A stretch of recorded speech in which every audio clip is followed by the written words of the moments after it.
Hey everyone, how's your Sunday night today?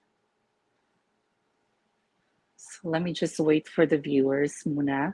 Hi to my two viewers. Thank you so much for spending your Sunday night with me. Medyo na-late tayo because, alam mo na, lumandi pa ang ate nyo. Okay, any questions you have for me? Hello everyone, thank you so much for tuning in. So this will be my YouTube live chat after the Coronation Night of Binibining Pilipinas 2022. Any questions you have for me, guys? There. Diba? Paghintay muna tayo ng viewers, or if you're actually watching right now, you might want to go ahead and put a comment. Any questions you have for me so that, we can actually talk about it later. Okay. Now, this will be like, an interaction between you and me. So if you have questions, just let me know. Feel free to put a comment and I'll read your comments.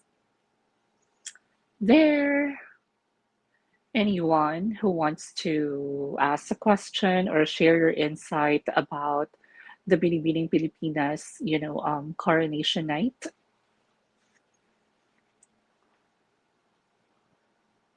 Thank you to this viewer, whoever you are. Thank you so much for tuning in. I really appreciate you. Ang hirap mag-live, no? I have in here L. Patsky. Hi, Miss G. Hi, how are you doing? Thank you so much for tuning in. I think, kayo na ka pa nandyan. So maraming salamat. Anyone who wants to ask some questions about the Binibining Pilipinas Coronation Night or any issues about Miss Universe, we can actually talk about it in this YouTube live chat.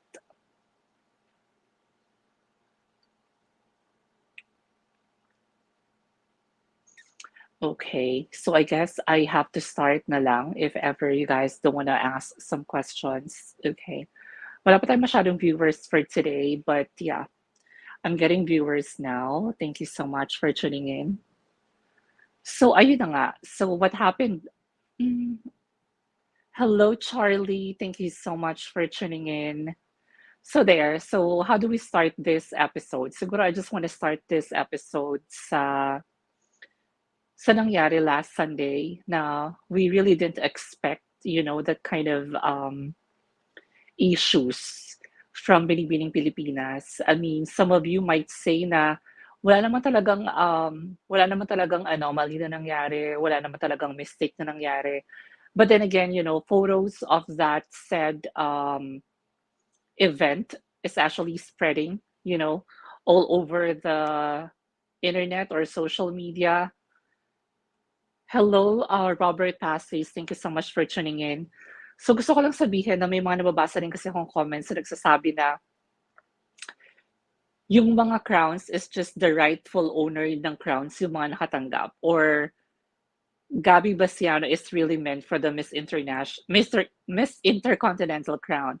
But the truth of the matter is, if you saw that bond paper na kumakalat online, it is pretty obvious na it was arranged based sa rightful owner ng crowns. As you can see, 17 Miss Globe, and then 23 Intercontinental, and then 28 International. So hindi ko alam kung bakit sinasabi ng iba na walang mali, walang mistake. I mean, let's not blame the floor directors. It's not really about, it's not really about the floor director's fault. I think may mali talagang nangyari during the coronation night. And I'm sure that you guys already saw that, that video at saka yung photo na kumakalat online. Sa video naman na napanood ko, ang sabi ng babae is nagkamali because si Gabby ang big winner. So, there's really like there's really like anomaly na nangyari, but these are all speculations kung ano ba talaga nangyari during the Binibining Pilipinas, coronation night. What about you guys? Any thoughts about the coronation night that you just want to share with me? But then again, Gabby Bashano was so happy was the result. And to be honest, sobra naman ding pinaghirapan niya yon. Although, like ko sinasabi na Gabby Basiano was never part of my final picks or my top picks because for me, hindi siya nag-shine during the entirety of the pageant. So, ayun lang. Hello, ever gorgeous Miss G. Pa-attendance po. So happy na may pa-live ka tonight. Perfect way to wrap up my week. I know, right? Actually, ang hirap bumangon today because sobrang maulan. Tapos parang sarap lang matulog and all. But I had 9 hours of sleep because I took some estrogen shot and then uminom ako ng sleeping pills. Pagising ko, nagulat ako. I slept around 5 a.m. and then pagising ko, alas 2 na ng hapon. So yun. And then I started to prepare na. Hi to Joy Silvano. Thank you for watching. By the way, VSVB, thank you so much for always being with me pag may live ako. Hi to Joy Silvano. Zalz Raimundo. Hi, Miss G. Saan sila nag-base for top 12? If magbe-base tayo sa performance during press presentation and few girls performed well. Watching from Oregon, USA. Hi, thank you so much for tuning in from USA. Actually, you know what? Etong top 12 na to, kahit ako nagulat din ako sa top 12. And sabi ko nga, Nicole Borromeo was not able to attend or to participate during the press presentation. So saan kinuha ang score ni Nicole Borromeo? I have nothing against her, pero sabi nung isa kong subscriber, according to her, Nicole Borromeo sent her performance video for the jury. So although hindi man siya naka-attend ng press presentation, sabi ng subscriber ko na nag-message sa akin, she sent her performance video during the press presentation. And I just also want to agree on what you said, na talaga naman during the press presentation, sobrang broken-hearted ako for CJ Opiaza and also kay Graciela Liman. Kasi talaga namang, everyone can actually attest and can also agree na lumaban naman talaga ngayon yung dalawa ng patas. Thank you so much for this, Zals, and you stay safe there in Oregon. Joy Silvano, ganda ng makeup mo today, girl. Oh, thank you so much. Napaka-plain lang ng makeup natin today. Actually, ayan lang, pa-sweet lang tayo today. Ayan. So, yun. I have nothing against the winners. Okay sila sa akin, and I'm happy that Chelsea Fernandez, one of my bets, were actually part of, the winners last Sunday. What else pa ba? With Stacy naman kasi, I think deserved naman niya ang second runner-up because she was really not able to answer the question. She was not able to give a complete answer to that question. What else? When I watched again the Coronation Night of Binibining Pilipinas, sobrang pulido ng sagot ni Gabby Basiano and well-deserved naman talaga. With Nicole Borromeo, sinagot niya yung tanong ng pretty plain and simple. But there's a slight impact, I guess. Sabi ni G Manila, Miss G, sino sa top 12 ang pwedeng ilaglag kapalit ni CJ or Graciela? Actually, hindi ko kilala yung iba. Deserving naman yung mga nakapasok, pero I forgot kung sino yung mga nasa top 12 during the Binibining Pilipinas. Let me go ahead and get my other phone. Baka may upload yung Binibining Pilipinas. Give me one moment, guys. O, diba? Bumalik ako agad. Ito isa kong phone. Let me check if merong, I just wanna also check who are the winners ng top 12. Give me one moment here. Binibining Pilipinas. So top 12.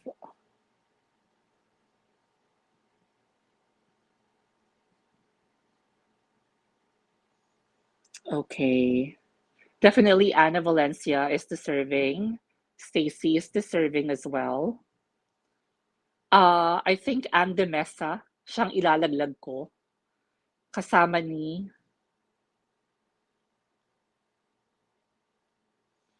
Anne de Mesa, Roberta, Anne de Mesa, Alam mo hindi ko puwedeng ilaglag si ano, si Jasmine Omay because napakatalino pala ng batang 'to. Uh-huh. Who else? Anne de Mesa, Roberta, Chelsea, Anne Valencia, Stacy, Jasmine. Siguro 'yun, si Anne de Mesa ang ilalaglag ko para makapasok si Graciela Liman or si CJ Opiaza.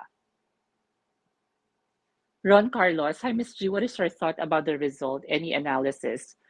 You think she deserved to win the crown? Are we even pertaining to Nicole Borromeo? I think yes. Deserve naman ni Nicole Borromeo. Physically, napaka-charming niya. And I can say na yung type of beauty na meron siya is the same kind of beauty na nakikita natin sa mga past winners ng Miss International. And I cannot blame the organization if ever they chose Nicole Borromeo over Gabby Bastiano. Physically, right candidate really for the Miss International competition in Japan will be Nicole Borromeo. Hello, Journey. Thank you so much for tuning in. I really appreciate you. VSVB, Miss G, who's your favorite top three evening gowns based mismo sa design gown, not on their performance? I like the gown of definitely Roberta Tomandong. Masyadong powerful yung color, striking ang color ng gown ni Roberta Tomandong. That's number one. For the long gown, give me one moment. Let me just go back. Yung gown ni Anne Valencia. Napaka-classy ng gown na to. I'm not sure if you guys can actually see it. This will be my second favorite. Hindi ako fan ng gown ni hindi ako fan ng gown ni pangalan nito, ni Gabby Basiano kasi para siyang national costume for me. So I have Roberta Tumandong. This is the gown of Roberta. I have Anne Valencia. And my last favorite evening gown, eto, kay Adwana. And grabe din ang performance ni Adwana during the Q&A ha. Sobrang bigay na bigay, sobrang impactful ang sagot niya. And napaka-spontaneous na sumagot. Yun yung mga favorite gowns ko so far. Hi, Miss G, umabot ako. Hi, Isko. Thank you so much for tuning in and happy Sunday to you. Very well said, Miss G, watching from St. Joseph. I know it's you. I know it's you. Ron Carlos. I know it's you. I know it's you. Hi, ingat ka dyan sa Antipolo. Okay, Miss G, deserve ba talaga ni Roberta ang MGI or si Hurley na lang? Okay, once and for all, let's go ahead and tackle this because I'm reading a lot of comments sa mga pageant page, bashing Roberta Tomandong. To be honest with you, deserving si Roberta. Yung mga nagsasabi na slow or poor ang comprehension niya, yung mga nagsasabi na hindi siya magaling when it comes to Q&A, you guys have to watch some of her videos na nagkalat online. Because first and foremost, super deserving si Roberta. Yung caliber ng batang to is really pang Miss Universe. Yung mga pageant fans or yung mga fans ni Roberta for sure, like me, nagulat sa performance niya during the Q&A. But to be honest with you guys, sobrang galing ni Roberta Tumandong when it comes to, her speaking ability. Sobrang galing ng batang to. It's just so happen na, I don't know kung anong nangyari, but hindi siya nakapag-perform ng maayos during the Q&A. But definitely deserving sa Roberta when it comes to her overall performance. Opening speech pa lang, nakita mo na yung diction, intonation, pronunciation, and kung paano siya mag-deliver, maganda. Swimsuit hindi nagpatalo, evening gown hindi rin nagpatalo, and yung Q&A lang talaga. So if ever man na nanalo siya ng MGI, it's maybe because nalamangan niya si Herlene Budol sa mga segments ng pageant. Ayun lang po. Thoughts on Elda Aznar from the Bao del Sur. You know what? Hindi ko favorite si Elda before, nung nagsa-start pa lang yung Binibining Pilipinas. Pero when I watched her press presentation, sobra akong na-amaze sa kanya. Kaya talagang nirally ko si Elda Aznar to be part of, as always, part of my top picks. Nakakasad because super deserving din to. Ang problema kasi sa Binibining Pilipinas, from 40, nag-cut sila ng 12. Wherein normally, ang ginagawa nila is like half. Top 20, top 25, yung mga past pageants nila. I don't know what happened with this edition. Sobrang ang daming nasayang na girls na sana nakapag-perform.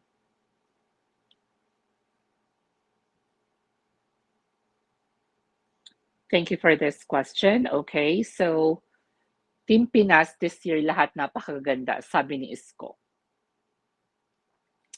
Bye for now, Miss G. Bye, ingat ka dyan sa Antipolo. Di ako makaget over kay CJ at Graciela. Sobra. Ako din, di ako makaget over. Like, I still follow them on Instagram and I actually watched, mga pagganap nila doon. Nakakasad, to be honest. Especially na palaban naman si CJ.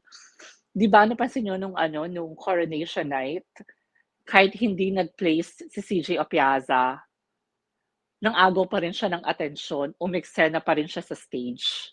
That's what I like about her. With regards to Roberta, let us all not forget when Samantha Bernardo was appointed for MJI. Lahat kontra because Samantha's com skills. Pero look what she achieved. Roberta is more than capable. I love this comment, especially the last word or the last sentence. Roberta is more than capable, which is really true. Sobrang fan ako nito. Especially, after I watched her press conference, her send-off party, sobrang na-amaze ako kay Roberta because direct sumagot and then may wisdom siya. Yun lang yun. Jose Hernandez. I was hearing some comments from some pageant vloggers. So one of the reasons why Ileana didn't get a crown because she sounded rehearsed, which I disagree. For me, she was eloquent and prepared. I love this comment. You know what? To some pageant vloggers, what will you expect what will you expect to hear from a beauty queen or for a contestera? Definitely, magsa-sounded scripted yung mga yan. Minsan kasi nagiging sounded scripted ang isang tao if that person is really comfortable, if that person is really confident and has the knowledge kung anong sasabihin niya. Hindi siya, I have to agree na hindi siya sounded scripted for me. Ganun naman talaga sa beauty pageant, di ba? Ang hindi scripted na sagot, really, syempre yung kay Budol. And then the second one, I guess, Nicole Borromeo, hindi scripted ang sagot. She's just she's just being herself all throughout the competition. Na-share ko na sa inyo yun last time. Nanghihinayang ako dito kay Adwana because pinanood ko ulit yung overall performance niya. Nag-perform talaga si ate and sobrang impactful ng Q&A niya. So sayang talaga. G Manila, what to do if going unplaced ulit si Nawat si Roberta Miss G? Alam mo, hindi ko na alam kung anong dapat gawin. Kung ano ba yung recipe na kailangan ni Nawat. Kasi during Samantha Bernardo's competition, it's pretty obvious na mas okay, mas maganda ang performance ni Samantha compared kay Abina. It's just that nadaan tayo ni Abina or nadaan si Nawat ni Abina kapag nagsasalita siya ng Thai. Now, I think kapag binigay sa atin ni Nawat yung Miss Grand International crown, somehow siguro kaya hindi niya binibigay kasi masyadong tataas na naman yung ego ng Philippines when it comes to the world of pageantry. But then again, hindi ko na alam kung anong gagawin natin if ever mag-unplace pa si Roberta this time. Sobrang laking hinayang talaga nun if mangyayari yon. Miss J, if ever may wild card on the 13th spot, sino bet nyo? I have CJ Opiaza, I have Graciela, I have Elda. Amongst, these three candidates or binibinis, siguro, ang ipapasok ko dito, syempre may sentimental queen will always be Graciela Liman.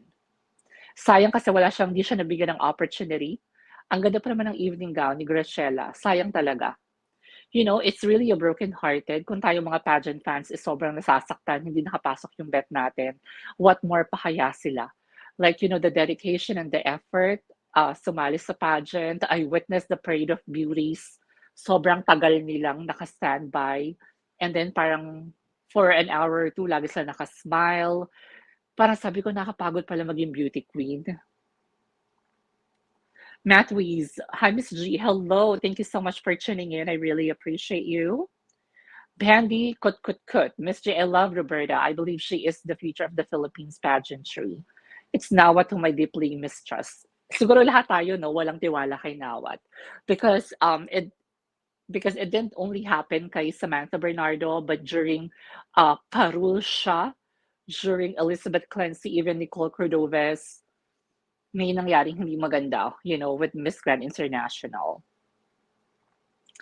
Miss G, masusunod niyo bang sumali pa si Graciela for the last time sa Binibini o mag-try naman siya other pageants like MU, World, and Earth?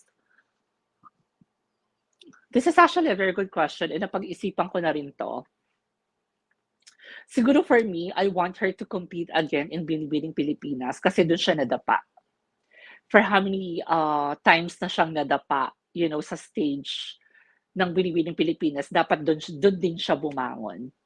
My only problem is that if ever she will compete sa Miss Universe Philippines, napakahirap manalo because alam naman natin, kahit wala pang mga frontrunners now sa binibining sa Miss Universe Philippines, may sisibol na naman na bagong contesera.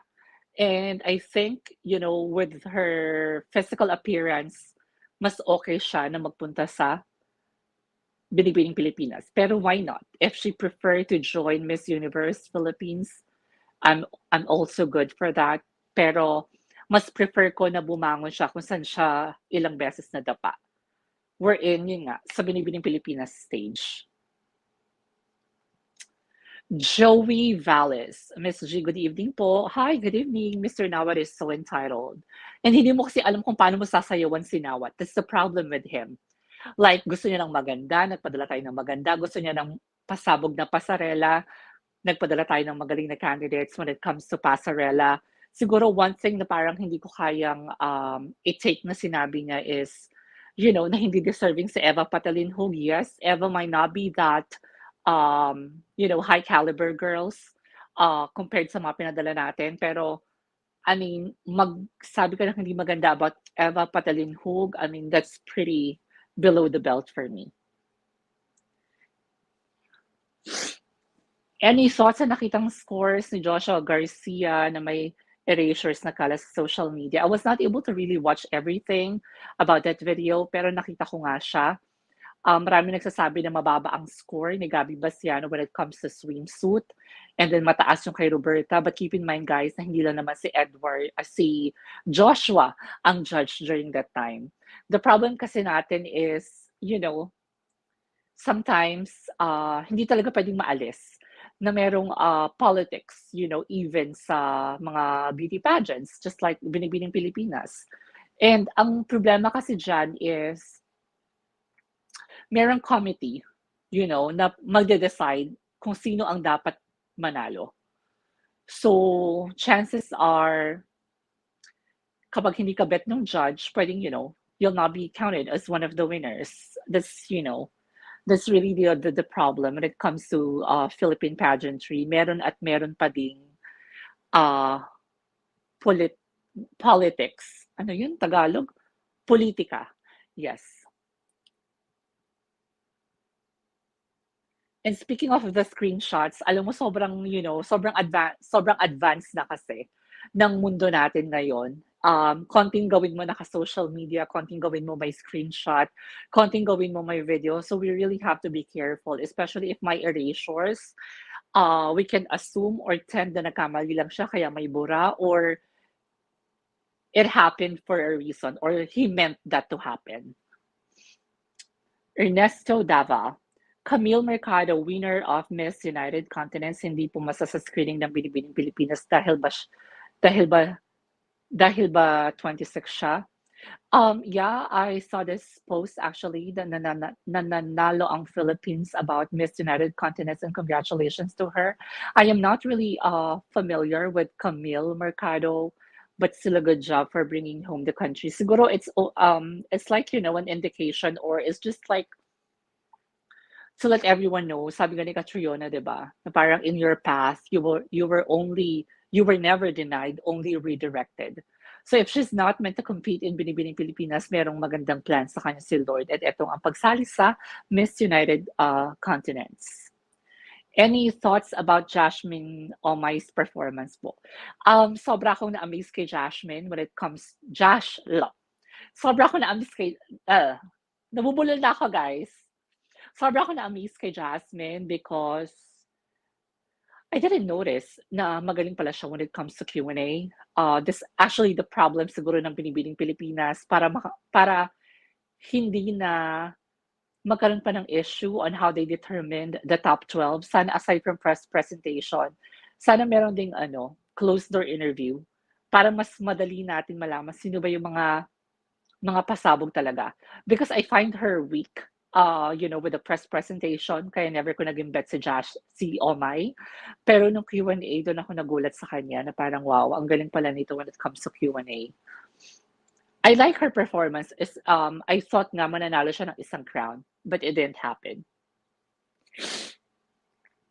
Sabi ni Isko, there's a lot of factors why queens win-lose, judges' personal preference, luck yung question na matapat sa kanila. Lucky siguro to. Lucky yung question na matapat sa kanila. That's why I always hear na sana mag-align mga stars for the queens. It's also true. Na kahit anong ganda ng performance mo, if hindi ka bet, hindi ka bet. Siguro ang hirap din talaga mag-practice ng, ng fair judgment when it comes to beauty pageant. Kasi meron at merong magkakabet. Kahit naman siguro, if I'm the head of the committee, and if I don't like the winner, let's say I don't like Gabby Bastiano as Miss International, I have the power and the authority to choose who should be the Miss International, title, who will get the Miss International title. That's actually the problem. Kasi meron talagang preference, personal preference, like what you said, Isko, yung mga judges. Maylene Teresa Mondenado, sawari ka, watching from Bangkok. Sawai ma, kapuna ka. Nice, I love it.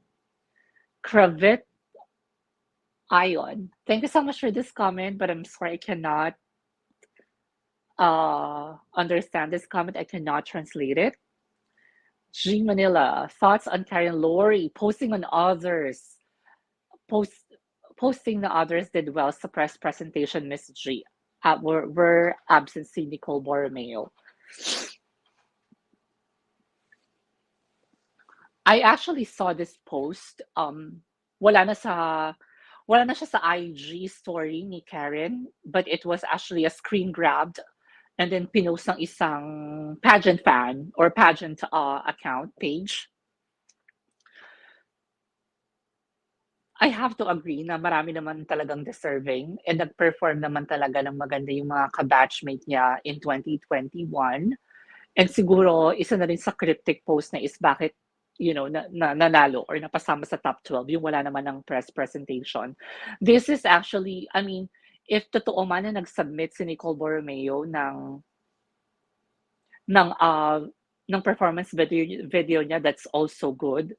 Pero I think Lori will not post something like this kung wala siyang evidence that this person really didn't send any performance video, and it will really be unfair. Kasi 'di ba, sabi nga ng mga host that time, may scoring siya. So ang sinasabi ko dito, if wala si Nicole Borromeo during press presentation, present siya ng primer, present siya ng national costume, does it mean na sobrang taas ng scores niya sa dalawang to? Kaya nabawi niya yung score na wala siya nung press presentation.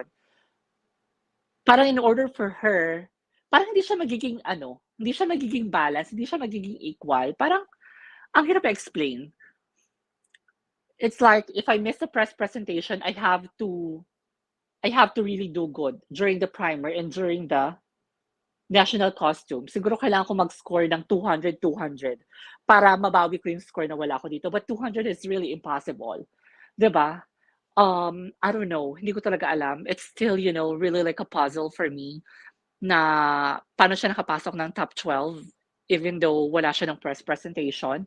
If she sent a video really, um, if she sent a video ng press presentation niya, I think Lori Mendoza will not post something like that on her IG story. Someone sent me $5. This is Joe Hernandez. I think it's about time. How could I even? Hindi siya lumalabas sa screen. But sabi ni Joe Hernandez, I think it's about time that Binibining Pilipinas should conduct a preliminary competition or perhaps narrow it down from top 12 to 6 and have another set of Q&A. It's actually a very good suggestion. Oo, di ba? Mas okay yung meron pa ring, meron pa ring preliminary competition. Para mas madali natin ma-predict who will be part of the semifinals. Na if yung bet natin, hindi naman nag-perform ng maganda during the preliminary or during the closer interview, then hindi tayo masya-shocked kung bakit hindi nakapasok yung favorite natin. Thank you for this $5, Joe Hernandez.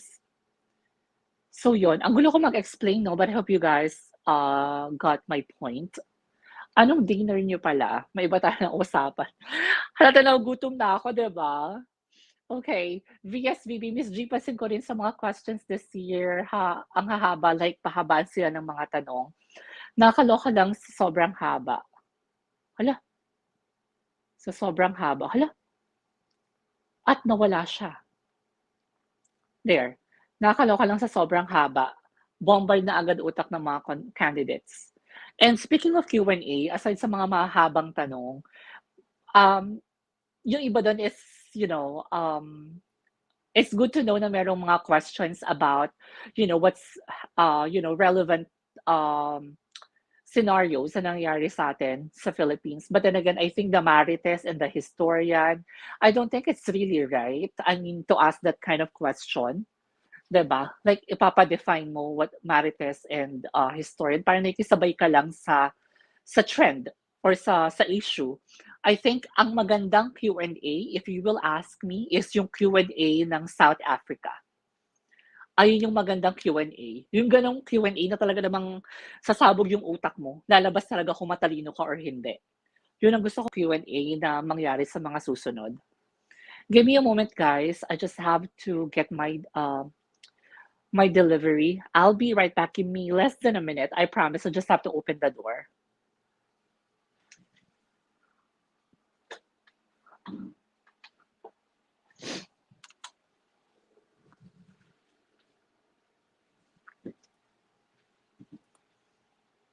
And I'm back. Nag-off cam ako because wala akong damit sa baba. Nakapanty lang ako, kaya nag-off cam ako. I'm sorry for that. So there, I'm back. So yun nga, if given an opportunity, I think mas magandang i-pattern natin yung type or series of questions natin sa mga sa questions ng South Africa. Whenever they have a beauty pageant, sobrang patalinuhan talaga. Lalabas at lalabas talaga yung matatalino. And I also have to agree with Joe Hernandez na dapat from top 12 to top 6, yung ganon, para hindi rin tayo nagsasayang ng oras. Crisp Pro. Hi, Miss G. I'm a silent fan from Nueva Ecija. Wishing all the best. Thank you so much, Chris, for watching. What can you say about CJ now being part of the top 12? Sa tingin niyo po ba, ang dahilan, ano ba sa tingin yung dahilan ba di niya pagpasok? Any thoughts? Una sa lahat, I felt really bad na hindi siya nakapasok because nirally ko din yan eh. Nirally ko din yan during my final picks. Sobra ako napabilib ni CJ Opiaza. Sobrang galing ng performance niya during the press presentation. I saw her in person. May laban. Maganda rin talaga si ate. Para siyang pinamorena na Samantha Bernardo. Ganyan. To be honest with you, hindi ko alam kung saan siya nagkulang because for me, she did really great. Yun yung problema natin with Binibining Pilipinas eh. We really cannot, it will remain as a puzzle kung paano nakapasok yung ibang candidates because wala tayong basis. If it's just a press presentation, for sure ilalabang ko si Elda, ilalabang ko si CJ, ilalabang ko si Graciela. But then again, there's a lot of segments pa na nangyari during Binibining Pilipinas activities like press presentation, national costume. Paano ba yung basis nila sa national costume? Is it about the national costume itself, the performance, paano ba, or kung paano na execute ba ng candidate yung national costume nila? We really don't know. I have really no idea. But I'm really sad about what happened to her. Kasi kung pumasok to si Apiaza, for sure lalaban at lalaban to in both rounds of competition, the swimsuit and the evening gown round.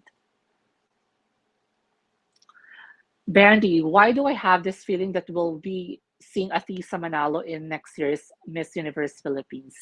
Is her appearance on Binibining Pilipinas judging panel a sign of things to come? You know what? I have to make a chika for you. This is just a chika sa batisan. And I hope my friend who told me this chika will not be mad at me. But ang hirap. Pero yung chika na to is actually from someone there, not part of the Miss Universe Philippines organization, but it's actually a chika na back in Miss Universe Philippines 2022, parang Atisa really want to join Miss Universe Philippines in one condition. Gusto niyang siya ang manalo. Ayun daw ang sabi ni Atiza Manalo dito sa kilalang tao na to. Ayoko mag-name drop, baka mapasama ako. And then sabi nung tao na to na pinagsabihan niya, hindi pwede because it's a competition. I'm not saying na maldita si Atiza Manalo, but according to my source, na galing sa source ng chismis niya, gusto talagang sumali ni Atiza ng Miss Universe Philippines 2022, pero in one condition. Yun nga sure win na siya ang mananalo. At that time, andyan si Michelle D, andyan si Celeste Cortesi, so hindi talaga pwede. I mean, mapupolitika talaga sila. But Atiza Manalo, I think nagpaayos na siya ng ngipin. Maybe that can also be, one of the indication na baka sumali na siya. But yeah, I think kailangan niya sumali habang mainit pa yung pangalan niya sa pageantry kaysa sumali siya nang wala na siya masyadong, shine. Or hindi na masyadong maingay yung pangalang Atisa Manalo. CJ's perfect for Miss Grand International. Sana mag-comeback siya next year. Sana mag-comeback din siya. Kasi mas marami siyang opportunity naman makakauwi ng corona sa Binibining Pilipinas kaysa sumali siya ng Miss Universe Philippines. Coach Erickson, I think deserve naman lahat. Yun nga lang si Herly Nicole Budol ang nag-most trending till now sa lahat ng social media platforms and mainstream media imbes na yung apat na title holders. Yes, I also want to comment on this one. Si Nicole Budol kasi or si Herlyn Budol is pangmasa siya. Mabenta siya sa mga masa, mabenta siya sa mga jologs, mabenta siya sa mga jejemon, mabenta siya sa mga Pilipino na naging inspirasyon si Herlyn Budol para maabot yung pangarap niya. Parang pangmasa kasi siya. Mabenta siya sa masa. Kaya super trending siya. And given the fact na napakarami niyang following on TikTok, even on Instagram, talaga namang magti-trend siya. Although medyo nakuha nga ni Nicole Budol yung shine or yung moment, yung spotlight na tinatawag nila from these 4 queens, it's totally fine because once these 4 title holders will compete internationally for sure, doon naman sila mag-hype. There you have it. Joe Hernandez, thank you so much for this $5. I really, really appreciate you. Michael Florendo, sinabi ni Tita Lavinia, RJ Ignacio sa kanilang Binibining Pilipinas Review, hindi HD, mausok at madilim ang stage. Okay, well, I was not able to watch the Binibining Pilipinas um, Coronation Night live at the Araneta Coliseum. They can actually say na hindi mausok ang stage. Pero I think with the millions of people who watched it since it's being televised, so sino nagsasabi ng totoo? Hindi mausok ang stage because hindi mo lang nakikita yung ano yung overall presentation sa television. Now, tayo mga viewers ang nakakapanood, tayo mga viewers ang nakakakita. Maraming magsasabi na masyadong madilim, masyadong mausok. It's because ayun yung nakita natin. And as of this time, or as of this moment, I will still say na mausok ang stage. Mausok, madilim, yun ang masasabi ko sa stage design ng Binibining Pilipinas. Hindi HD mausok at madilim ang stage. Okay, nasagot ko naman ata yun, no? Yung MUP, ang ganda ng technology ginamit. I have to agree with you. Ang Miss Universe Philippines lumaban sa Miss Universe Thailand when it comes to their stage design and overall production. Mataas na stage design and all that. I really like it. Winner. Pero wala ako nakapanood nun, nakakainis. Nicole Borromeo, sabi ni Maswees, Nicole Borromeo submitted a video for press presentation performance. Ayan, isa naman po sa ating subscriber ang nagsabi na nag-submit si Nicole Borromeo. So I think we have to end that speculations, regarding Nicole Borromeo. I have to end that speculation about her. AJ Alonzo, official. What can you say about Herlene Budol competing in an international pageant? Nabasa ko to kanina lang na magko-compete siya internationally, but I'm not really so sure kung anong pageant to. I think if ever she will be competing in an international pageant, wala naman na siyang masyadong dapat i-polish when it comes to her stage presence, when it comes to her passerella.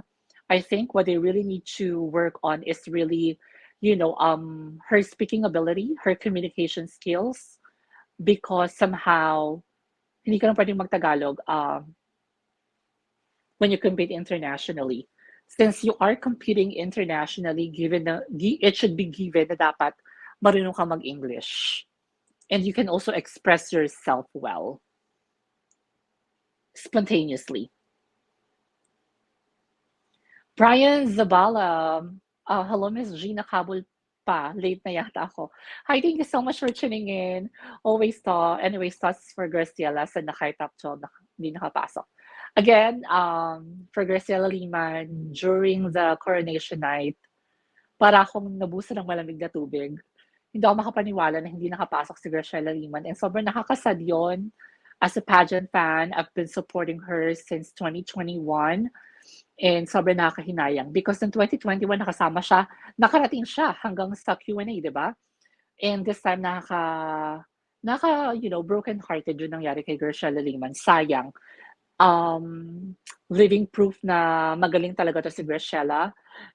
We just really don't know paano na deliberate ng organization yung top 12 nila.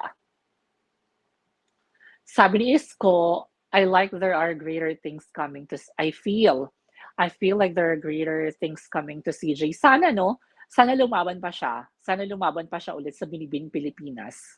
Kasi pag Miss Universe Philippines, medyo mahihirapan siyang masungkit ang crown ng Miss Universe Philippines. Unlike sa Binibining Pilipinas, meron kang 4 na crown. Huwag na siyang sumali sa Miss World Philippines because boarding yung pageant na yon.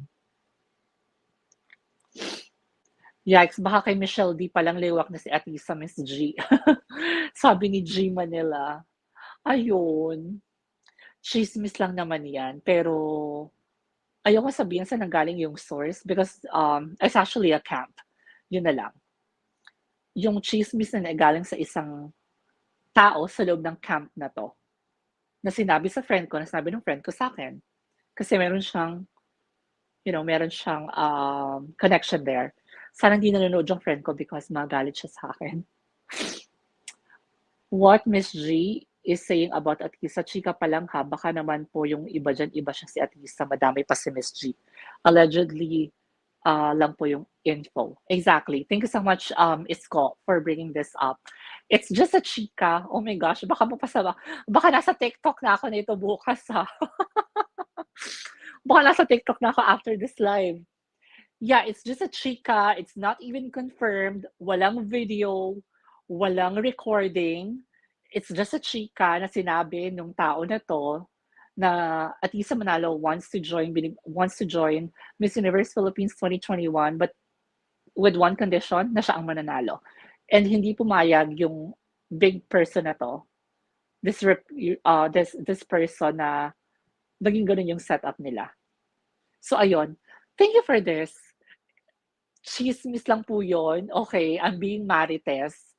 Wala po tayong proof when it comes to that. So please, huwag niyo ko ipa-trending sa TikTok.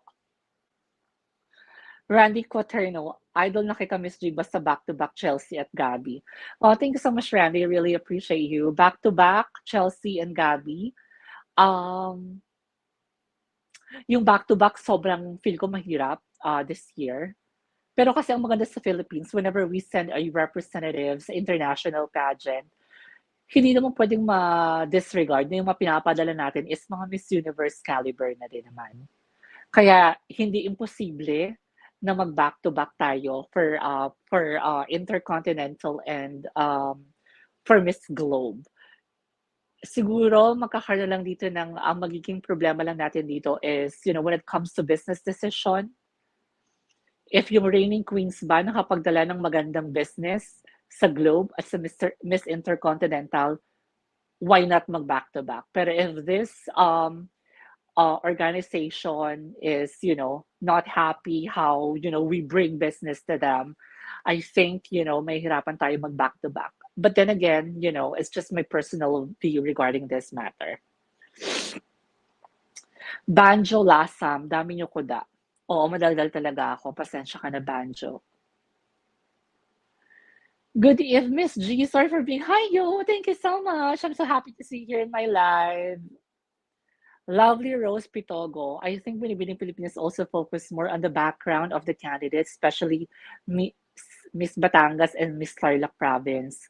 CPA tsaka pilot, malaking factor din ang good credentials pagpasok. I couldn't agree more. Totoo naman na, your credentials, kahit naman siguro saan, no? Even if, you're applying for a job, yung background mo pa rin yung titignan nila, your experience, how suited are you for a position. So I think that can also be a possible reason. Again, wala tayong real formula kung paano na nalo or paano nakasama sa top 12 yung mga candidates na to. It's just that we can always assume, kung paano nagkaroon ng top 12. But yes, I have to agree with you. Credential can actually speak for your own as well. Marcos Santa Maria, sorry kala ko si Madam Sitang ka sa unang tingin. It's totally fine. It's totally fine. If you're being like sarcastic in a way, I'm not really offended. I'm not really offended. Natatawa lang ako sa mga taong katulad mo because you really tend to, hurt someone by your words, by your actions, or whatever. But I'm sorry. I am made of steel. Hindi ako masasaktan. Hindi ako nainis eh. Siguro nainis lang ako because ang lakas mo mang bash using this profile. I mean, if you're really matapang, meet me in person. Doon tayo magtalakan. Palaban ako Marco Santa Maria, just so you know. Pero yung comment mo, hindi ko siya tinitake hurtful because it's your way to offend someone. And I'm sorry because I'm not offended. Naisang ako kasi because nagbabash ka virtually. I mean, if you want to bash me, I want you to bash me, say hurtful words sa akin in person. You have my name. It's G San Pedro on Facebook, on YouTube, or even on Instagram. Kung talaga matapang ka, meet me in person. Sasagutin ko pa mabasahe mo. Then bash me. Yun lang. But I will not block you. Miss G, thoughts on Gabby for bagging the best in swimsuit and evening gown? For evening gown, I'm okay with it. Maybe ako lang hindi nagagandahan sa evening gown ni Gabby Basiano. Pero for swimsuit, di hamak na mas maraming magagaling sa kanya. Like Roberta, like Chelsea, Budol. Nicole Budol, isa rin siya sa magagaling during the swimsuit. So, siguro not really in favor na nanalo siya ng best in swimsuit, but with best in long gown, why not?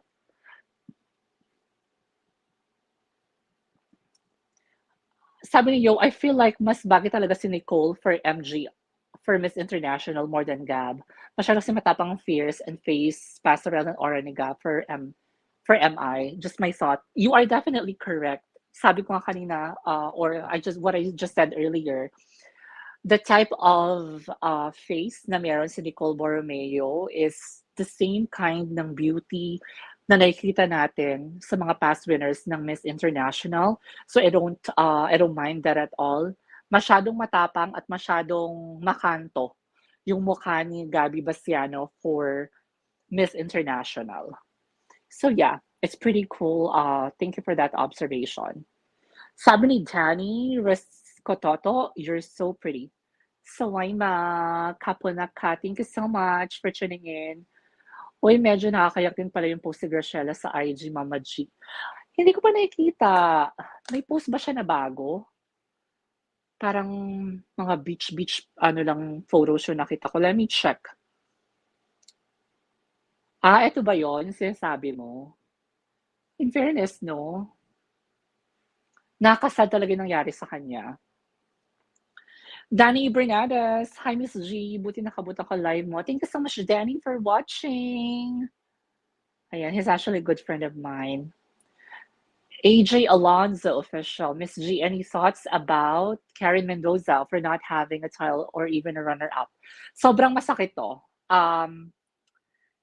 Let's admit the fact na hindi naman ganun kakongkreto yung sagot ni Karen or hindi ganun ka-polished yung sagot ni Karen.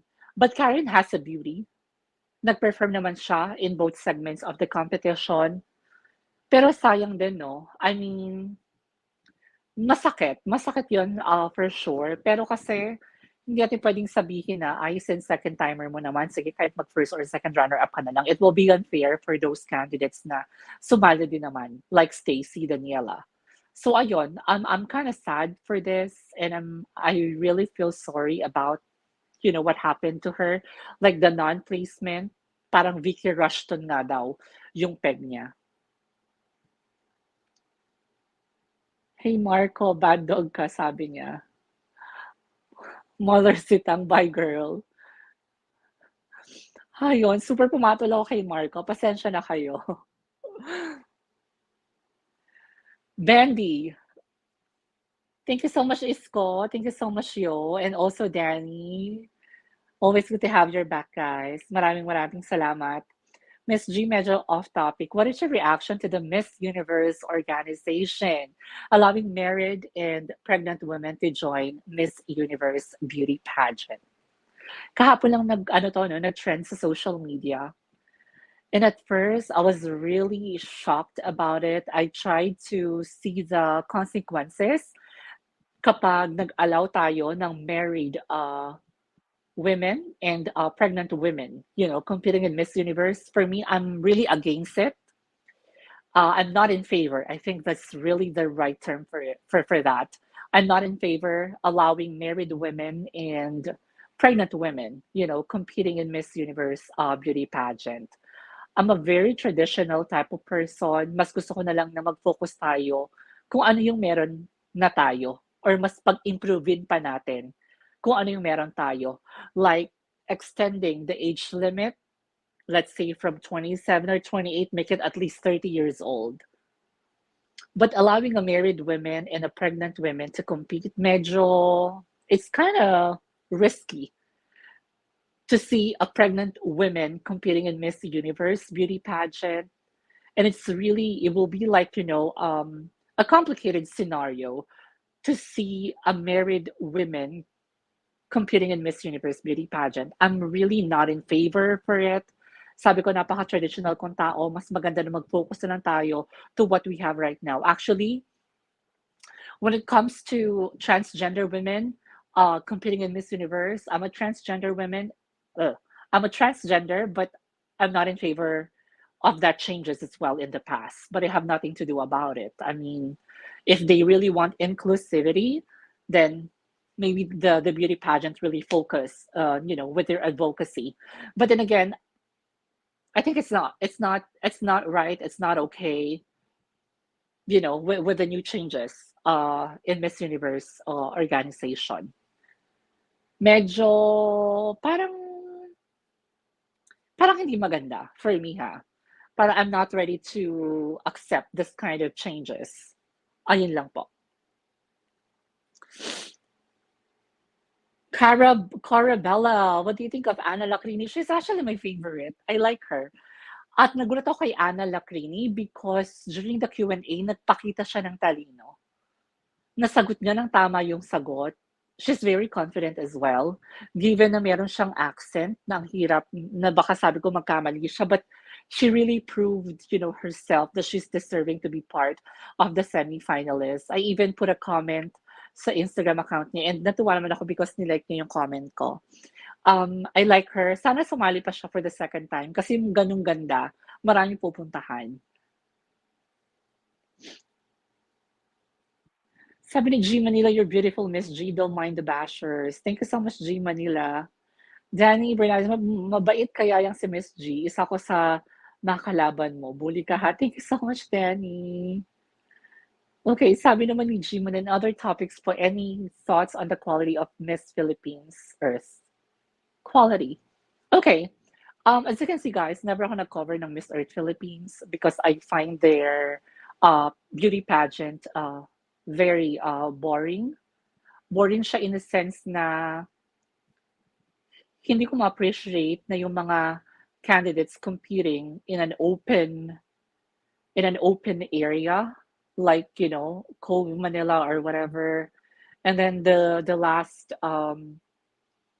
competition like evening gown competition pero maaraw. You get me? Hindi ako fan ng Miss Earth kasi napaka-boring ng pageant na to. But I really love, their causes to really save the Mother Earth. But I'm not really sure if it's still happening, but I'm not really a fan. Boring ang Miss Earth Philippines for me.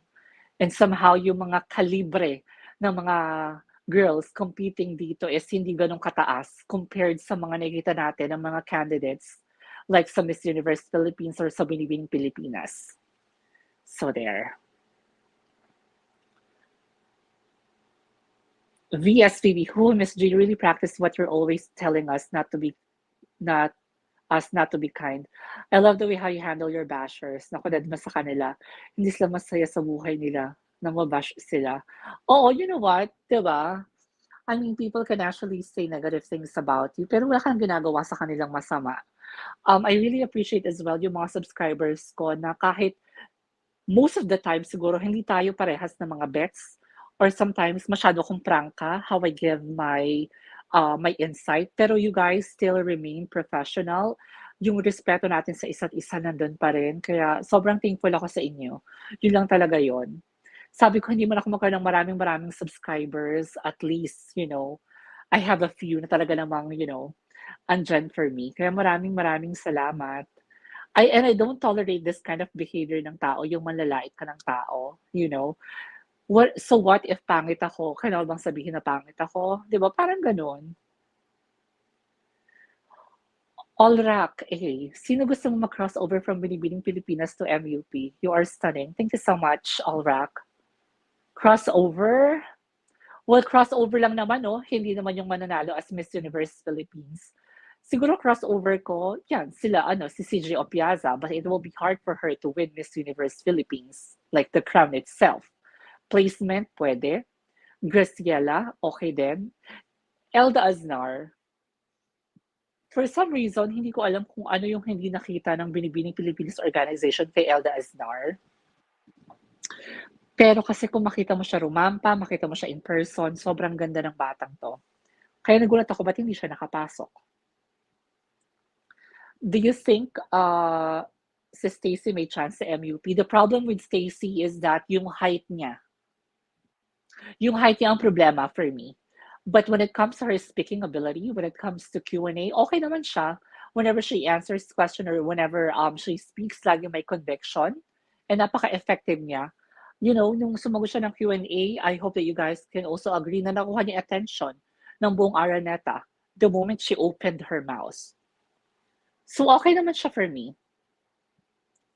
What can you say about candidate number 39, Jasmine Omay? Hindi na siya nakapasok kahit sa top 12.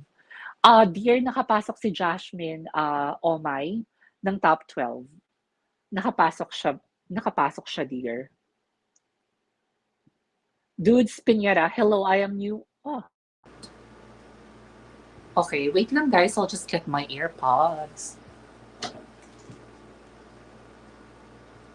Kasi ako nag-AirPods para less yung noise, maingay kasi yung aircon ko. Okay, so new subscriber, Dudes Pineda, what I'm saying. Dudes Pineda, thank you so much for subscribing and for your trust. Sabi ni Masterpiece, Miss G, gets ko kung sino yung nagsabi sa'yo. Oh my gosh. Basta, yun na yun. Yes, Miss G, agree ko sa'yo. Hindi ko rin bet yung allowing married or pregnant sa Miss Universe. Nothing against them, pero may sarili naman silang pageant eh. This will be a total downgrade sa Miss Universe organization if totoo to. Actually, totoo siya, di ba? Nakapag-send na nga ng email sa mga national directors. Pero I have to agree with you, naka-downgrade siya. We have nothing against married women and pregnant women, definitely. It's just like we are not ready for this kind of changes when it comes to Miss Universe beauty pageant. Totoo, I have to agree with you na somehow mada-downgrade ang organization. No confirmation from Miss Universe organization. This is all rumors. Ito ang sabi ni Dudes Pineda. I think I have to agree with you, no? Miss Universe Philippines, hindi pa naman, Miss Universe organization, they never posted anything about this yet on their social media. Pero ang nabasa namin siguro is the email that was sent to some of the national directors na kumalat na sa buong social media. But then again, sabi nga ni Dudes, no confirmation from Miss Universe organization.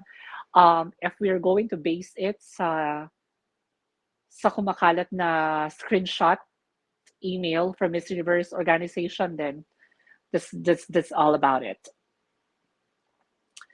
I feel like Miss U wants to be inclusive in ways na masasin sila participating sa Miss Universe platform. But let's be honest, di mo talaga nila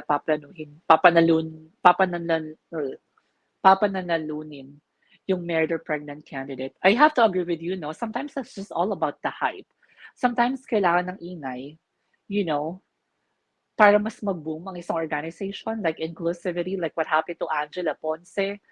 I mean, she never had the opportunity na makasama sa semi-finalist, but then again, masyadong nag-mark ang Miss Universe in 2018, like, wow, this organization is open for this kind of changes, is, really, promoting inclusivity. So I guess it's all about the hype din siguro. Sabi ni Yo. Thank you for that. Ano pong masasabi niyo, Miss G, kay Top 12 finds Karen Lori Mendoza as she spills some tea about the pageant on her Instagram story last August 2 via Yes Magazine. Actually, yes, nabasa ko rin yon yung mga stories niya, cryptic post sa Instagram stories ni Karen Lori, I guess. Nadala siya ng emosyon. But I love what Tita Lavinia said sa comment section, sa post niya, sa account niya mismo. Sabi ni Tita Lavinia is, kung merong kaibigan to, nakatabi niya, nakasama niya, pakisabihan mo na si Lori. Or pakalmahin muna. Because, I mean, guys, let's be realistic. Sometimes tayo, even in our social media account, if galit tayo, agad-agad tayo nagpo-post. Pero at the end of the day, or after a few hours, bigla natin buburahin yung post natin because we realize na it's not right. It's not the right thing to do. Kapag sabi nga nila, di ba, never make a decision when you are mad. So I guess ganun siya. I cannot blame her. I wanna say na valid pa rin yung emotions niya. Kasi ang hirap mag-invalidate ng someone's emotion eh. I mean, I have no right. Hindi ko alam kung ano yung pinagdadaanan niya. Alam ko yung pagod niya, pero hindi ko alam kung gaano kasakit sa kanya yung naramdaman niya during that time. Pero deleted na yung post, I guess, Someone already told her about it. Ah, kung saan kasi ito ay mapahiwatig, sabi niya. Okay. Sino po, Miss G, ang dalawang binibini na mag-comeback? I have no idea about it. Pero sana mag-comeback si CJ Opiaza and si Graciela, gusto ko mag-comeback pa rin siya. One last try, just like MJ and Pia words back. Para tuloy siyang si Sandra Lemonon. Remember in 2020, matapos lumabas ang resulta? Alright. I know. Siyempre, galit sila nung time na yon. So, and expect ko na rin naman na may chismis na lalabas. Pero she actually posted yung bond paper na sinasabi ko sa inyo guys, na nakalagay doon 17 Globe, number 23, Intercontinental, number 28, International. She posted that, kaya for sure may alam din to na nangyayari nangyari during that night. Kinikilig ako sa sinagot mo, question ko, parang ang sarap mo maging friend. Hello, Alrak. Thank you so much. Ito pa po, sa 3 taon ng Miss Universe so far, anong batch ang pinaka-strong for you?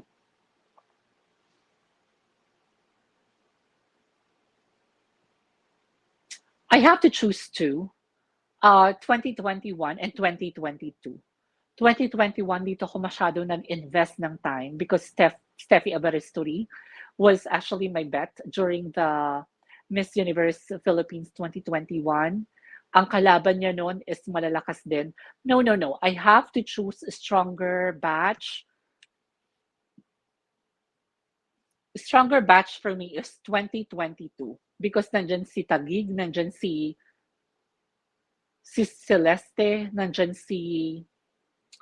who is the first runner-up? Michelle D. Kasi noong 2021, ang malakas lang sa akin that time is si Steffi Abarasturi. Siya lang yung malakas sa akin that time. But she didn't win. So I guess pinaka-strong for me is yung batch 2022. Ang yaman-yaman ni Joe Hernandez. Oh, may $10 po tayo. The camera angles were a bit of a letdown. For me, hindi makita yung overall walk and strides ng mga candidates. Kind of missed opportunity. They should watch and learn from.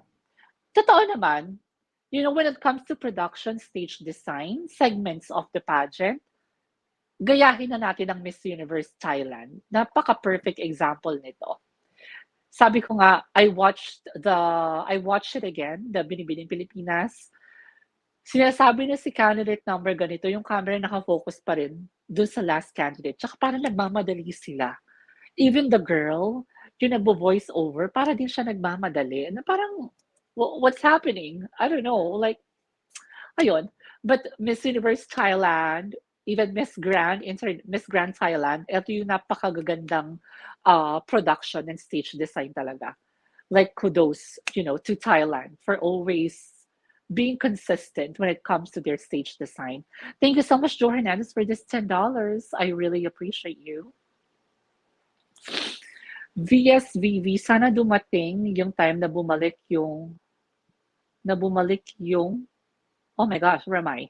Sana bumalik yung time na nabubulol ako. Sana dumating yung time na bumalik yung Supra sa Binibini or malipat na rin sa Binibini yung ibang crown ng Miss World. Medyo boring kasi ang Miss World mag-handle ng pageant. Sobra. Nakasado na wala yung Miss Supranational because yung Supranational is napasikat ng ng Binibining Pilipinas dito sa Pilipinas. So nakakasado na punta siya. It's all about the money, guys. It's all about business. So I think Arnold offered maybe a higher amount of money just to get the franchise. Kaya napunta sa kanya yung Miss Supranational. Pero sayang, itong Miss Supranational ang hirap makuha ng formula nila when it comes to their winners. Pero I'm happy na nanalo si Miss South Africa. Pero ang hirap kasi kay Miss South Africa, it's not her natural hair. So parang all throughout ng reign niya, mag-wear siya ata ng wig. Yun naisip ko lang. Wala lang, na-chika ko lang. And I have to agree with you, sobrang boring ng Miss World Philippines.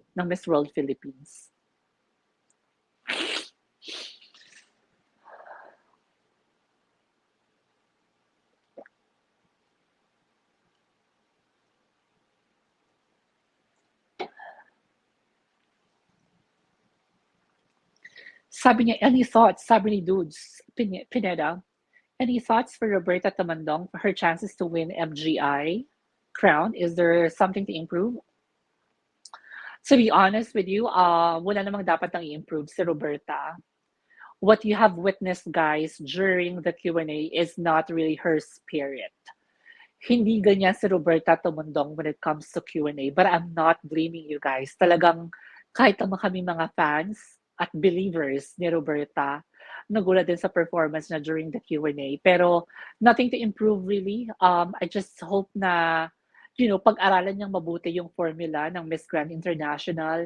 It's really giving that, that pasabog or grand performance from start to finish. Ayun ang formula sa Miss Grand International.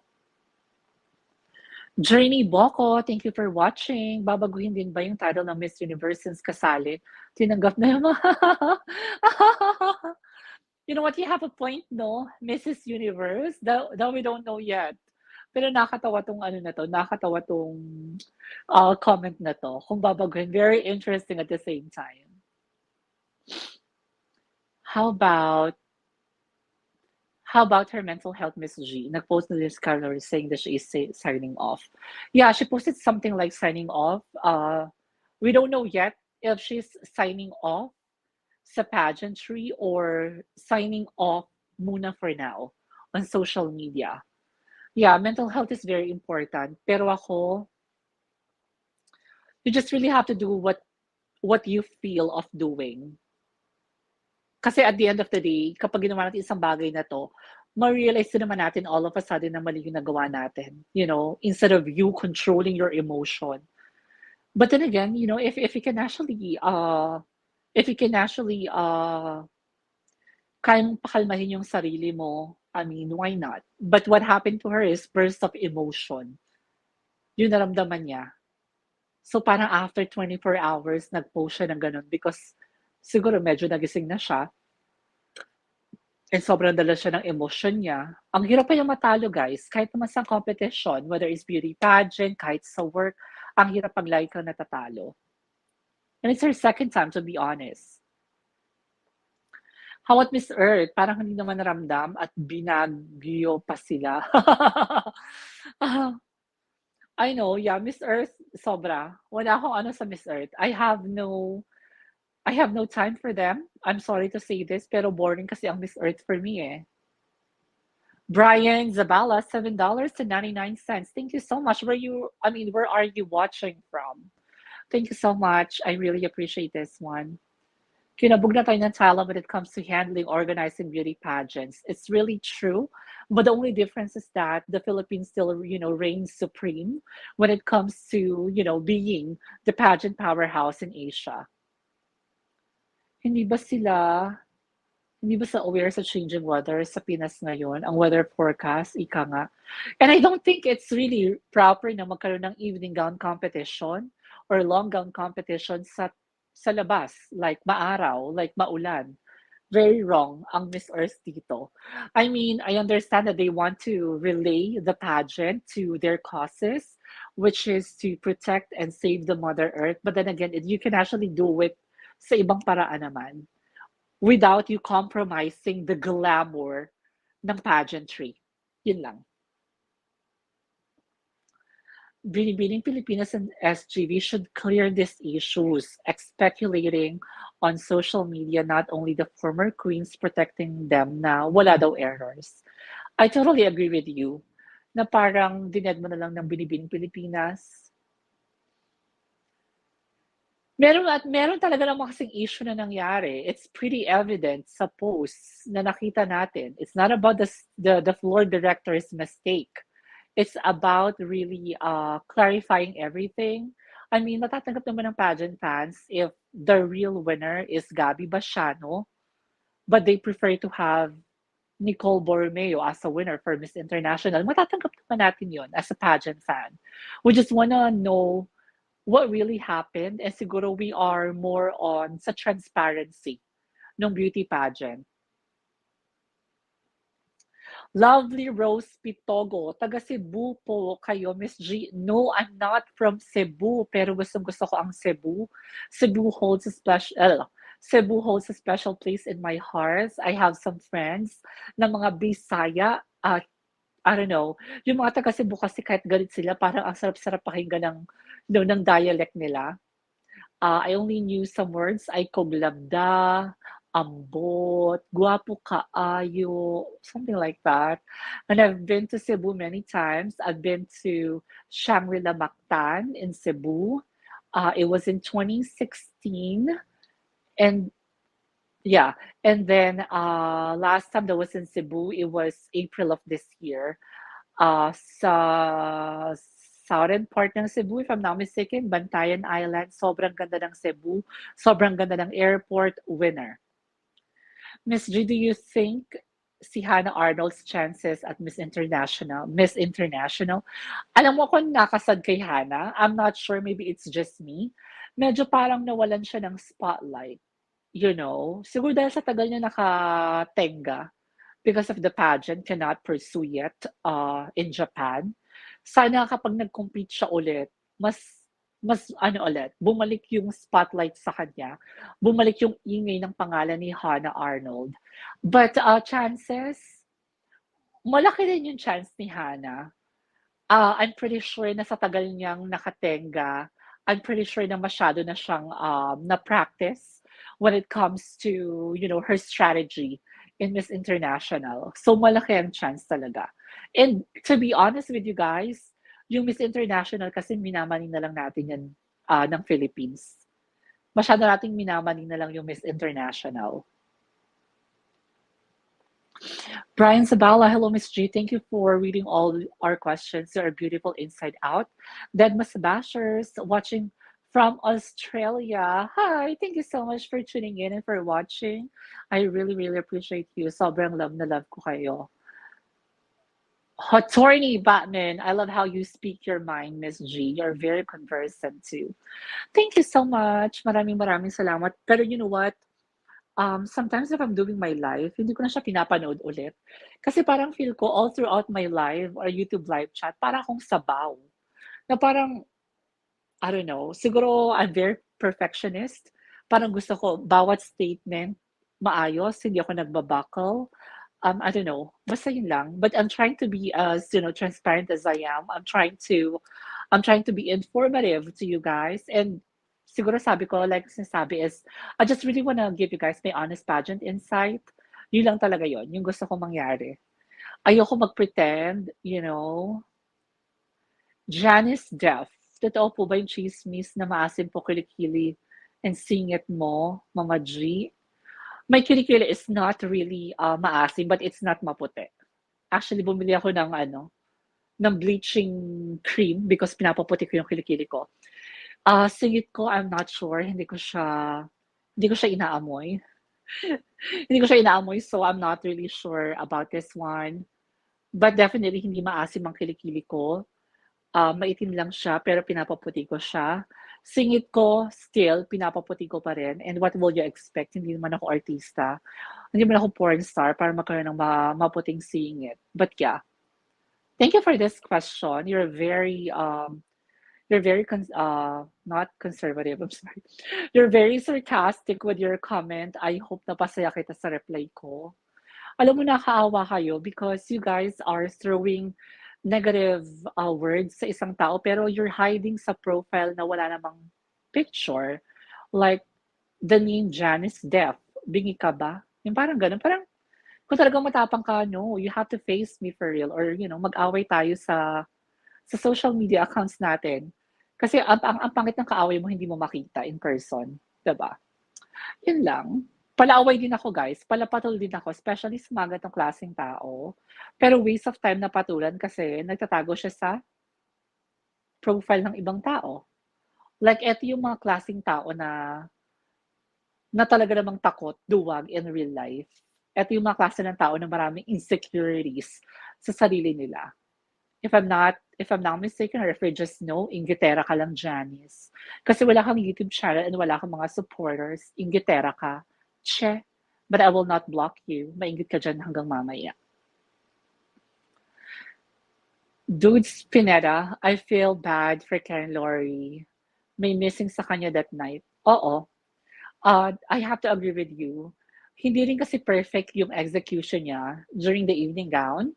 Yung evening gown competition niya kasi, I don't know, sabi nga nung isa kong subscriber nung nag-live ako noon, parang naglagay daw ng kadera or ng padding si Lori sa balakang niya because nag-iba yung kulma ng katawan niya. But yeah, ang problema kasi is yung mga sumaling binibinis this year, sobrang high caliber din ng mga candidates. Talaga naman kahit magaling ka, mapag-iiwanan ka talaga, especially if mag-outshine. Na-outshine kasi siya ng ibang candidates. I think that's the reason why. So bad. Missing yung tanong ni Tito Boy, Char. Sabi ni Yo. And then Charlie, Miss Z, what do you think the chances of... Oh, this is actually a very good question. I'm really excited for, for Celeste. I think she, hindi naman ako what do you call this one? Hindi naman ako masyado nagpapaka-positive, pero sobrang lakas ng laban ng Pilipinas this year. A possible, fifth Miss Universe crown is already waving for us. I hope so, I hope so, I hope so. Malakas ang laban ni Celeste. Malakas. Especially after watching that Miss Universe live chat with Paula Shugart. Grabe si Celeste. Para akong nagulat na ganito pala yung wisdom nito, ganito pala 'to magsalita. She's very relatable. Ang maganda kay Celeste is hindi pageant answers yung sagot niya. May hugot siya sa puso. Yun ang gusto ko kay Celeste. At ilalaban ko to as Miss Universe 2022. Malakas talaga ang laban natin. Hindi sa dahil I'm a Filipino, hindi sa dahil sa pero you heard me guys, commenting about Rabia, commenting about Kazini, about other, past Miss Universe Philippines queen. Na pag sabi ko na hindi, walang chance, wala. Posible, imposible. I always say that. But this time, malaki ang chance natin to win our fifth Miss International crown, Miss Universe crown. Papa Rain, good evening, Miss G. Your thoughts about sa mga representatives natin sa Big Four? Globe, Intercontinental, International, ano pa isa? Miss Grand, malalakas lahat. Ang maganda kasi sa Binibining Pilipinas, lahat ng delegates natin is already a Miss Universe prototype. So I'm sure malakas ang laban natin. For back-to-back, I'm not really sure yet. Kasi ang sabi ko nga, giving a back-to-back win sa isang country, if I'm a business owner, if I'm, the owner of the organization, and if this candidate did not bring so much business or was not able to really, promote, the organization itself, chances are baka hindi ko ibigay sa inyo ang back-to-back even though you guys are deserving for back-to-back. Ayun naman yung naiisip ko. Hahahanto ako sa maasim ang kilikili. Kalamansi honey mystery, it will help. Maitim lang yung kilikili ko, but it's not maasim. It's not really maitim. Siguro, kasi mataba ako before. So siguro because of that, but yeah. Nawala siya ni Graciela nung finals night. Ewan ko, parang hindi siya masaya. Kahit pa nakuha niya national caution, parang matamlay siya ng finals night. Yes, maraming short videos on TikTok na makikita na after announcing the semi-finalists, hindi na siya nakatindig. Unlike ni CJ Opiaza, dead mas si CJ Opiaza. Kahit hindi siya nanalo, talagang rumampa si bakla at talagang nagpasabog siya sa stage. That's what I like about CJ Opiaza. With Graciela Liman, nawala na siya ng shine, nawala na siya ng gana nung hindi siya nakapasok ng top 12. Ang mema Johnny, pero super love. Sinagot mo talaga, oo naman, sasagot at sasagot tayo. Nasaan pa yung si Janice? Janice, kuha mo ko ng kape doon. Tarlac province is really doing well this year in pageant world. From Zaya Pala winning the Miss Bikini, Josh Min securing the top 12 spot, and Jenny Ramp winning the Miss Earth Philippines. Oo, in fairness naman, deserving naman si Jasmine. Pero I'm not really sure with Jenny because hindi talaga ako fan ng Miss Earth, kaya hindi ko talaga siya pinanood. Ang kino-cover ko lang talaga, Miss Universe Philippines, Miss International, Not actually for Miss International. Binibining Pilipinas, Miss Universe Philippines, and Miss Universe, Miss Grand International. Ang maganda sa Miss Grand International, kahit walang kakwenta-kwenta, yung advocacy nila, kahit parang walang nangyari sa advocacy nila, mabenta sila sa mga pageant fans when it comes to their, overall production. That's what I like about Miss Grand International. Magic Oliver, thoughts about Hipon resigning as first runner-up to join a different pageant? Okay, now for this one, I just want to be really honest with my point of view regarding this one. If Hipon is really resigning because she wants to pursue or she wants to compete in an international beauty pageant, it's actually not the solution um, sa nangyari, or it's not a solution for her non-placement for the crowns in Binibining Pilipinas. I guess much better if she will still fulfill the duty and obligation as the first runner-up in Binibining Pilipinas, because it can also give her that experience, that experience that she can actually use sa future pageants or pageant competition na sasalihan niya. But if she's resigning and she wants to pursue or to compete in an international beauty pageant, it's all up to her. What I'm only saying is that it's not a solution for her non-placement for the crowns during the Binibining Pilipinas. Thoughts on pageant pages putting Celeste as fourth runner-up predictions, Miss G. I mean, never underestimate Celeste Cortesi. Pinatikim na tayo ni Celeste during the GMA Gala Night. Pinatikim na tayo ni Celeste kung anong makikita natin, kung anong emote, kung anong aura ang makikita natin. It's just like a glimpse of what we are expecting to see. It's not really the entirety. It's not really her overall performance. Pero sa mga pageant fans na to, maybe they're really tired of, the Philippines being always on top, being, always like, winning crowns in every beauty pageant. So somehow, yung mga pageant pages na to, somehow nagiging ano na rin sila, nagkakaroon sila ng personal bet. And definitely hindi Philippines ang bet nila if they're putting Celeste, because napakalakas ni Cortesi. I'm not sure if it's just me, pero malakas talaga ang laban natin this year. And I'm really excited for her competition. Kailan ba ang Miss Universe? I'm not sure when. December ba ulit? Or medyo maaga this time? I think bagay si CJ Piazza to compete sa South American pageants, missionary continents, para back-to-back na with Camilla. Actually, yung mga possible or yung mga not really part of the big four pageants, sobrang minamani nyo ng Pilipinas ang pagsali dyan. Bagay rin si CJ Opiasa sa Miss Supranational. Bagay rin siya sa Reina Hispano-Americana, if I said it right.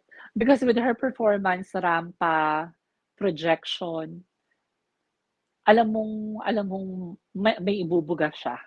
Kaya sayang di siya nakapasok. You are pretty, Miss G. Ignore them na lang. Thank you, dudes. Maraming salamat. Miss G, what is your reaction to Celeste Cortez's very sexy gown she wore on GMA? Na isa mga Latin pageant fans, they find her vulgar. My gosh.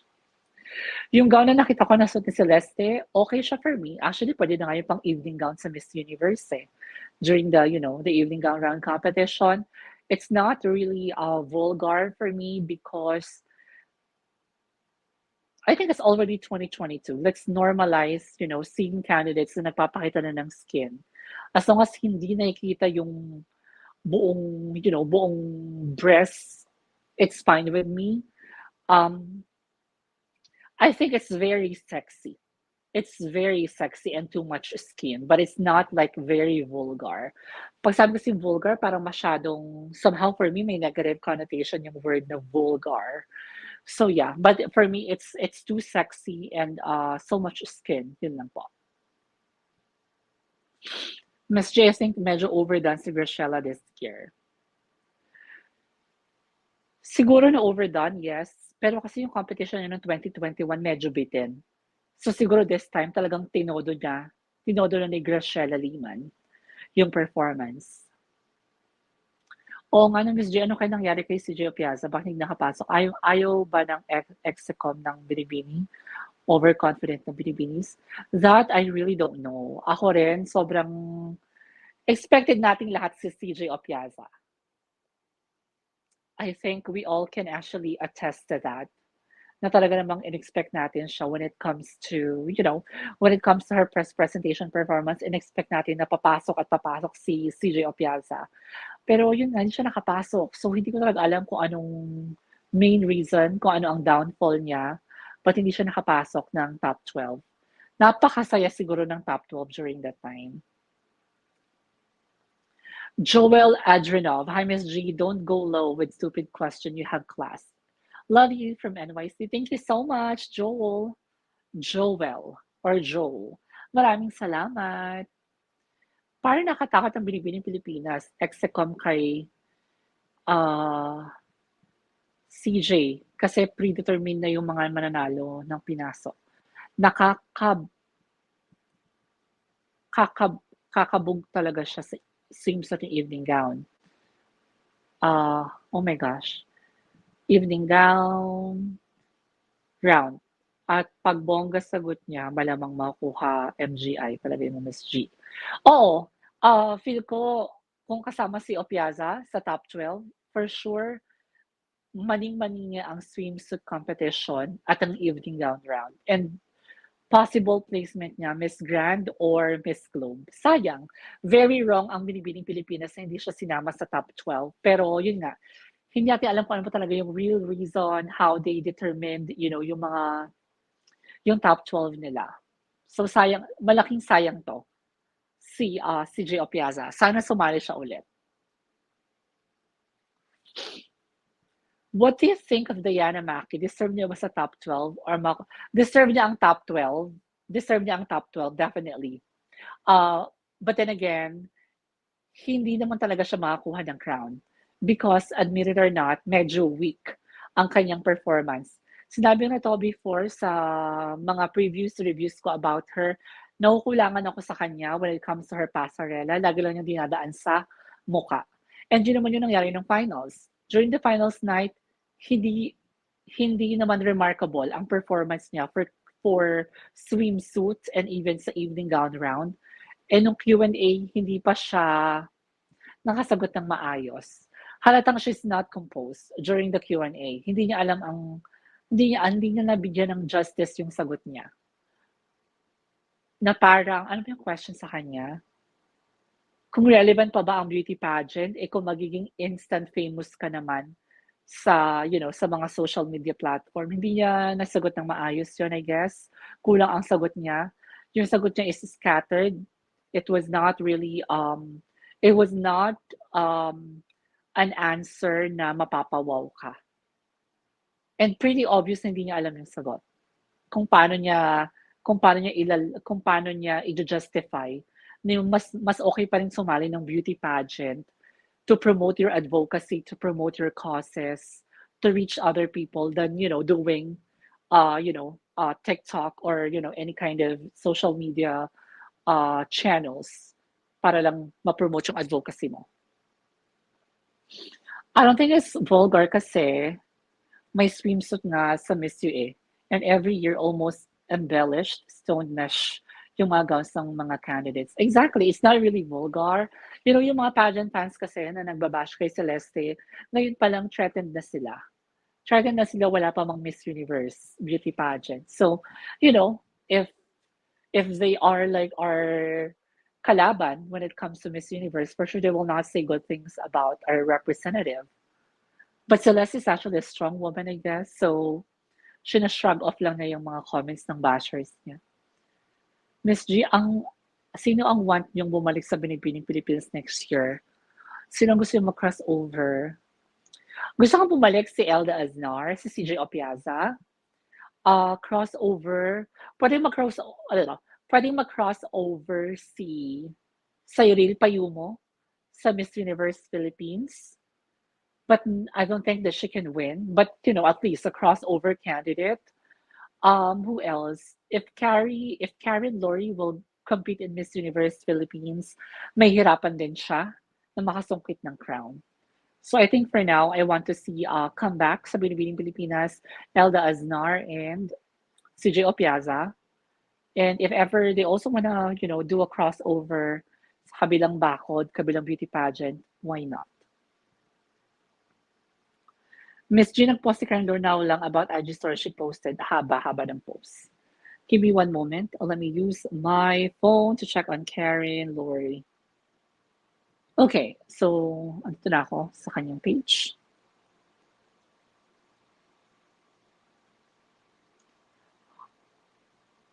This one. Give me one moment. Queens are structured to act in a certain way, dress appropriately, be polite and noble, should always abide by rules, greet everyone with a smile and wave. But aren't we living in the 21st century? Society always puts so many labels on how we should act.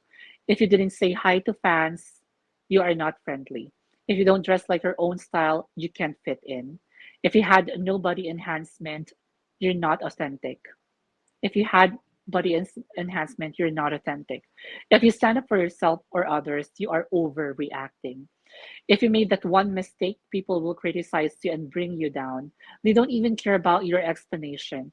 For me, I don't want to be that person that everyone wanted me to be. I want to be me, the flaws and the good. I want to be remembered as the girl who is not afraid not to be okay, an inspiration that your emotions don't define, and recognizing and labeling how you feel is the first step to healing. That's why I wanted to apologize on the photo I posted. Eto na yun, guys. A few days back. Like everyone else, I wanted answers too. See? What was written on that piece of paper will cause a dream, and I wanted to help shed light on the many questions. But I deleted it because it was already clarified by the organization. Pinibini is a pageant I joined in because I believed in the organization. I wasn't afraid to lose. I already know I won because I tried. I don't want to be that girl who didn't try because she was afraid to lose. The regret is going to haunt you forever. I thought my first Binibini was my first and last, but I thank everyone and everyone who pushed me try again. Thank you for giving me hope and behind me throughout my journey. I couldn't do it without your encouragement. Well, sa post na to, wala naman siyang sinabi. Nasasali ulit siya ng Binibining Pilipinas. It's basically, explaining her side of story, kung bakit siya nag-act ng ganon, kung bakit siya nag-post ng ganon. And sabi ko, no one can really invalidate how she feels during that time because napakahirap matalo sa kahit sang competition pa yan, kahit sa competition sa trabaho, ang hirap na matalo. But then again, she admitted it, and even siya nagwo-wonder or nagko-question doon sa paper na yun, nakalagay nga 17 Globe, 23 Intercontinental, 28 International. So if ever you saw that paper, siguro kayo din may isip nyo, ay hindi nga talaga nanalo si Gabby ng Intercontinental. Siya pala talaga dapat ang Miss International. Ayun yung mali ng organization na they said na wala nangyaring pagkakamali. Pero that paper can actually speak on its own. Na alam natin na merong mali. Na merong hindi tamang nangyari. So yun, binasa ko talaga yung post ni Lori sa inyo. Diana Immaculate Night, hindi nag-compliment ang makeup and gown. Also, walang contest ang sagot. Yeah, sobrang puti ng mukha niya. And sobrang sobrang conscious siya sa hairstyle niya that time. Even the gown, hindi rin ako impressed sa gown niya. Nathan's Corner, I think the best chance for Graciela, Karen, and Josh to represent the Philippines in an international stage is they get appointed for a pageant. Example, Miss Global or Reina Cafe. I know, pero yeah, totoo naman. Pag na-appoint sila dyan, yun yung opportunity nila para makapag-represent ng Philippines in an international stage. But if I am Graciela, I don't like it. I mean, I still want to compete in an international pageant because pinaghirapan ko mapunta sa pageant na to. I have nothing against handpicked. Okay lang mag-handpicked in some circumstances. Pero when it comes to this, mas okay pa rin na lumaban sila for the crown. para makapag-compete sa isang international beauty pageant. And I don't think that, I don't think that somehow I don't think that Graciela will accept you know, the competition for Miss Global or Reina Cafe. I don't know, medyo siguro nagiging ano lang ako. Nagiging what do you call this one? Nagiging choosy lang ako, I guess. Hindi ako fan ng mga pageant na to. I still want to compete sa medyo kilala na. Like, pwede na yan, Miss Globe or Miss Intercontinental. Sa mga tao sa binibining Pilipinas, accepting defeat will make them more at peace. Improve nila ang craft nila, mag-aral, then come back strong. Totoo. Always make sure to come back stronger. And everything happens for a reason. And yun nga. Pero sa umpisa, syempre, masakit tanggapin because it's not really easy to compete. Yung pagod, puyat, gastos, ayan. Isa yun sa mga mahirap. Photoshoot, kaliwat kanan. Sometimes you're not even getting support from your from your local municipality. Isa yun sa mga challenges din ng mga candidates. Accepting defeat will make them, at peace, but accepting defeat may take time as well.